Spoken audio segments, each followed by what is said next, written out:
Hi, I'm Tim. Welcome to Watchbox, and thanks for logging on. If you love this watch, email me, tmosso@thewatchbox.com. It's your purchase and pricing email question line for buying this or any watch you see on any Watchbox platform. Reach out to me directly for pricing.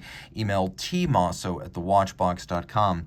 Today, we're discussing a variant of the titanium Bulgari Octo Finissimo automatic.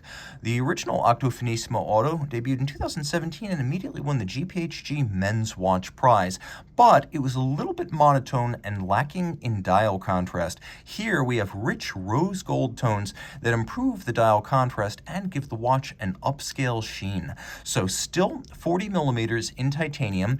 Bulgari claims a thickness of 5.15, but I measure 5.1. Here's to under-promising and over-delivering. Lug-to-lug, the case measures 46 millimeters, and on my wrist, which is 16 centimeters in circumference, you can see it wears easily. Very comfortable, actually lower than the hair on my wrist. It's suitable for a man, it's suitable for a woman. It is very much a dress watch, and it will duck under any sleeve or cuff. My wrist, again, is 16 centimeters. I think you could wear this watch on a wrist as small as 13 centimeters. It's that comfortable. It's that light.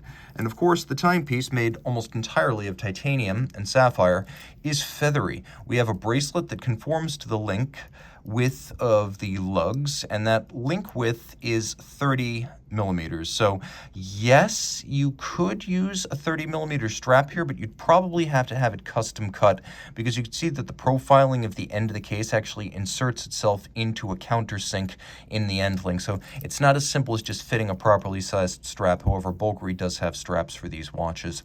You could see that the removable links are fixed by bars, so you'll need a block and a punch to size, but you do have many removable links, so you're going to get the right size. There's a tapering. You can see that there are actually two focal planes here, as each link ducks and dives somewhat below the upper surface of the succeeding link, creating a nice three-dimensional effect. You can also see that it's cleverly made with a little recess in the links that are adjacent to the clasp. So when you close it, the combination of the clasp and the bracelet is only as thick as the bracelet by itself.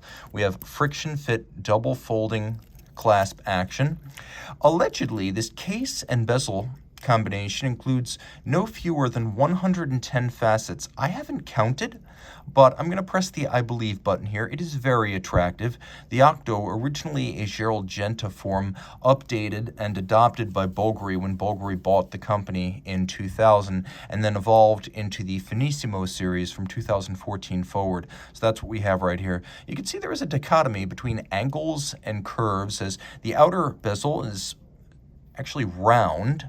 The sapphire is round, but then there is a plinth underneath the bezel that is somewhat angular, and there is an inner bezel underneath the sapphire that is faceted and polygonal. The dial is also made of titanium, media blasted, but here what we have: rose gold hands and rose gold gilded indices, logo calibrations, and numerals on the dials. That does make for better contrast than the original watch, which featured gray on gray. We have a push-down crown, double knurled with a black ceramic cabochon. The watch is 30 meters water resistant. Turn it all over. We have a movement that is over 36 millimeters in diameter, but only 2.23 millimeters thick. I mentioned that Bulgari bought Gerald Genta out of Le Sentier, and that original Gerald Genta work that built ultra-thin sonnerie watches and perpetual calendar tourbillon minute repeaters. All of that institutional knowledge went into creating this ultra-thin and reliable manufacturer Bulgari caliber BVL 138. Now, the 138 is the automatic version of the 128. So you could see less than 2.25 millimeters thick, almost 37 millimeters in diameter, and yet it has a 60-hour power reserve. It has a conventional display caseback. A lot of super thin watches build the movement into the caseback, using the caseback as the base plate. This creates a movement that's both hard to see and potentially fragile. Here, no excuses are made. The watch has real-world dress watch water resistance. They even used a full balance bridge to brace the balance against shock and provide more rigidity to the movement. Now, it's a 36 jewel movement. It beats away at 21,600 vibrations per hour. We have here a micro rotor, and they spared no expense using platinum, which is the densest and most efficient material for a rotor. So this micro rotor has no problem energizing a 60-hour power reserve, and for good measure, it operates on ceramic ball bearings for high efficiency. The finishing is roughly what you would expect on an Audemars Piguet.